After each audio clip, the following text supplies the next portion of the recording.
Regardons ensemble les options de sécurité dont dispose le plan Enterprise dans Asana. Pour rappel, Asana dispose d'un plan gratuit, Starter, Advanced, Enterprise et Enterprise Plus.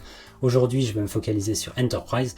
Et enfin, pour rappel, nous sommes un partenaire d'Asana, nous nous appelons iDo et nous pouvons vous aider dans le choix du bon plan, dans le déploiement d'Asana et vous fournir des licences avec des avantages gratuits. Regardons du coup aujourd'hui la console d'administration qui du coup est accessible aux administrateurs et aux super administrateurs et spécifiquement la partie sécurité, c'est là qu'il y a un maximum de bénéfices à passer à Enterprise. Une partie de ces options sont liées à Enterprise Plus, je vais essayer de vous les pointer du doigt, mais en grande partie, tout ce que vous allez voir là est disponible dans Enterprise. Allons-y. Donc, par exemple, le journal d'audit, c'est quelque chose qui est Enterprise Plus, vous y aurez accès si vous passez au plan supérieur. Concernant Enterprise, vous allez en revanche avoir accès à SAML. SAML, ça va vous permettre de vraiment contrôler qui a accès à Asana et qui dispose de licences. En l'absence de SAML, vous ne pouvez en fait pas empêcher les gens de vous connecter à Asana, vous ne pouvez pas les empêcher d'arriver dans votre espace et du coup de prendre une licence.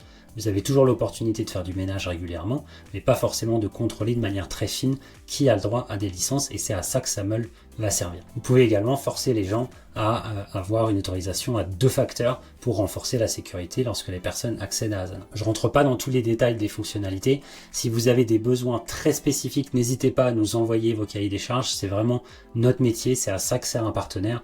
On étudiera spécifiquement votre cahier des charges et on vous dira quelles fonctionnalités sont dans quel plan. D'autre part, vous allez pouvoir utiliser le protocole Skim qui va vous permettre de provisionner et déprovisionner des utilisateurs automatiquement en masse à partir de votre Active Directory par exemple, donc ça peut être très intéressant. Enfin, c'est là que vous allez avoir un maximum d'avantages avec Enterprise, c'est tous les paramètres qui vont vous être offerts. Vous allez pouvoir notamment décider qui peut inviter des invités. Dans Asana, vous avez la notion de membres et d'invités. Des invités, c'est par définition des gens qui sont extérieurs à votre compte, à votre entreprise, et donc parfois pour des raisons de sécurité, on veut limiter qui sont les invités qui sont invités.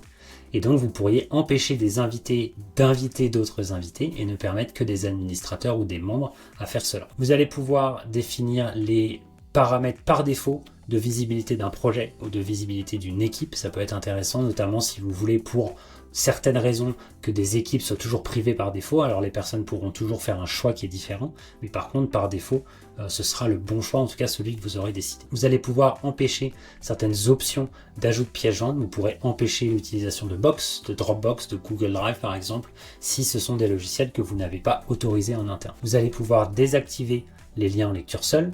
Vous allez pouvoir également désactiver la notion de rapport qui est en haut à gauche dans votre espace, désactiver la gestion des ressources, désactiver le capacity planning, désactiver l'enregistrement vidéo, le suivi du temps.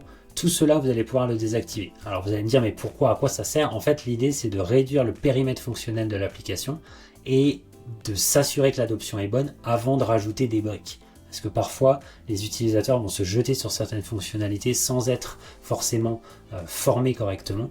Ou en tout cas, l'étude d'impact n'a pas forcément été faite. Donc tout cela va vous permettre de réduire le périmètre. Vous allez également, avec Enterprise, pouvoir décider de la résidence de données. Et donc pour nous, Européens, c'est très intéressant puisque vous pouvez mettre vos données en Europe.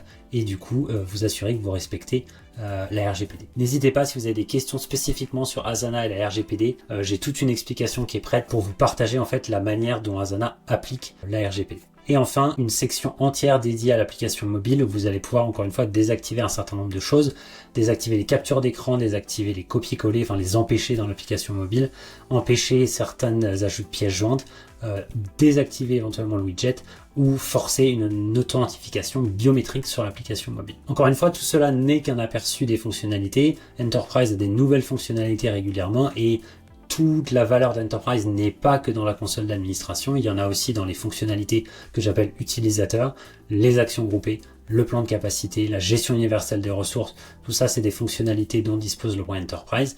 N'hésitez pas à vous tourner vers nous, nous sommes iDo et nous sommes là pour vous aider. À bientôt.